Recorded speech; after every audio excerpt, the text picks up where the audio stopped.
मिट्ठू मेरे बोल, अपने देश में क्या क्या होता है।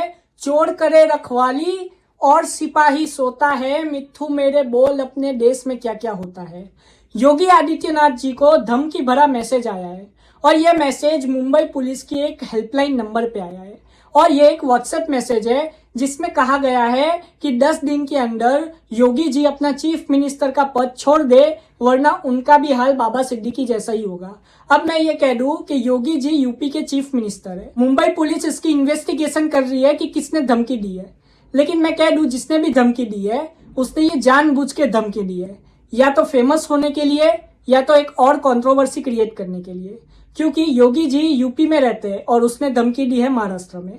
मैं ये कह दूं कि यहाँ पे ऐसा क्यों कर रहे हैं और ये गैंगस्टर जो होते हैं वो ऐसा क्यों करते हैं, तो ये सिर्फ इसके लिए करते हैं ताकि वो कुख्यात गैंगस्टर बन सके, मतलब कि बड़े गैंगस्टर, और इससे होता कुछ नहीं है और ये समाज पे बुरा असर डालता है, हमारी कानून व्यवस्था पे भी सवाल खड़ा करता है। अब यहाँ पे जो योगी जी को धमकी भरा मैसेज मिला है, इस पे एक चीज तो हमको जाननी होगी कि जिसने भी मैसेज दिया है उसको पता है कि ये चीज होने नहीं वाली, लेकिन उसने जानबूझ के ऐसा मैसेज किया ताकि लोगों के बीच में एक डर फैल सके। अब बाबा सिद्दीकी जी का क्या हाल हुआ, तो सब जानते हैं कि बाबा सिद्दीकी जी को 12 अक्टूबर की रात को गोली मारकर लॉरेंस बिश्नोई गैंग के हथियारों ने उनकी हत्या कर दी। लेकिन वहीं पे सलमान खान, उनकी भी हत्या करने का जिम्मा लॉरेंस बिश्नोई ने लिया है और सलमान खान की सिक्योरिटी बहुत ही टाइट हो चुकी है। लेकिन यहाँ पे मैं कह दूं कि गैंगस्टर्स इतना खुलेआम कैसे धमकी दे रहे हैं, ये एक बहुत ही बड़ा सवाल है। आगे हमको ये भी देखना होगा कि सलमान खान और उनके परिवार को सबको सिक्योरिटी दी गई है, क्योंकि सबकी अभी जो जान है वो खतरे में है। आगे मैं ये भी बता दूं कि लॉरेंस बिश्नोई गैंग ने थोड़े टाइम पहले ही सलमान खान के घर के बाहर शूटिंग भी की, जिस शूटर को पुलिस वाले ने पकड़ लिया, जिसके बाद उस शूटर की जेल में एक संदिग्ध हालत में मौत हो गई। आगे मैं ये भी बता दूं कि लॉरेंस बिश्नोई गैंग ने ये कहा कि उसने इसलिए बाबा सिद्दीकी जी को मारा क्योंकि उसके शूटर का मर्डर हुआ है जेल में। लेकिन बाबा सिद्दीकी जी का लॉरेंस बिश्नोई गैंग से कुछ लेना देना ही नहीं था।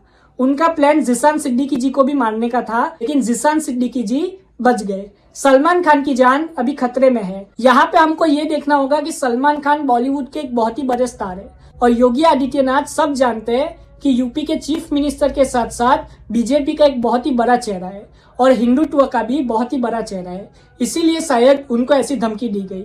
लेकिन ये आने वाला वक्त ही बताएगा कि किसने धमकी दी और कौन था इस धमकी के पीछे और कौन सी गैंग थी। लेकिन ये जो धमकी दी गई है, इससे पता चलता है कि गैंगस्टर के हौसले कितने बुलंद हो चुके हैं और कैसे गुंडे खुलेआम घूम रहे हैं। और ये भी एक पुलिस की हेल्पलाइन नंबर पे मैसेज करना, ये एक बहुत ही बड़ी बात है, क्योंकि जो अपराधी है उसको भी पता है कि वो कभी ना कभी तो पकड़ा ही जाएगा, क्योंकि साइबर सिक्योरिटी हमारी बहुत ही टाइट है और उसको आराम से पकड़ लेगी।